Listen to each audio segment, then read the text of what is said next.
best leaders have unusual courage and passion, and from time to time we profile them.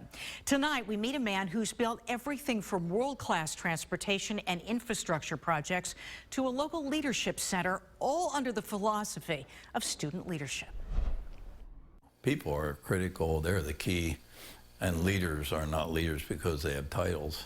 They're leaders because they serve the people. That's not something you hear every day from people who built a business and philanthropic conglomerate. As a young man, Dale High took over his Mennonite father's small Lancaster welding business, founded in 1931, and turned it into a multi-million-dollar construction and management enterprise with more than 2,000 employees. It is hard to travel the mid-state and well beyond without seeing something connected to the High companies. Ultimately, if you're going to have long-term success, it's going to be because the people in the organization are engaged, they care, they share the mission, the philosophy, and not because you drive them. I mean, that can only work for a very short period of time. Much of his philosophy comes from his faith and his belief that we're here to do our best and give back, and it seems to be working. The High companies helped build everything from the Meadowlands to Met Stadium, storage, office, and industrial complexes, homes and hotels, malls and bridges, from New York to Florida to the Midwest, not to mention Lancaster County's hotel and convention center, now a landmark.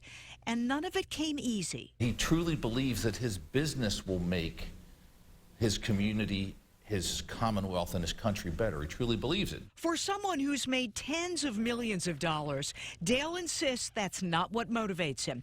He says money can actually make you unhappy, because if that's your motivator, it's never enough.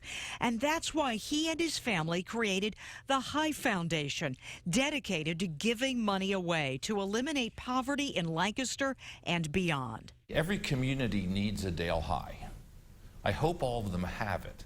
But every community needs a Dale High, someone who takes their success that they've had in business and reaches down and says, I want to do better for my community. Now at 77 years of age, Dale is dealing with his share of health problems. He has a philosophy on how to deal with that, too. What I always have to remember is life starts with gratitude. It's so easy for us to focus on what we don't have or our limitations and to go to poor me and be the victim. I try to avoid that as much as I can. And Dale told me an interesting thing about how he hires people. He hires based on interpersonal ability because skills can be taught. And what is one of the biggest keys to Dale's success? He is not easily deterred.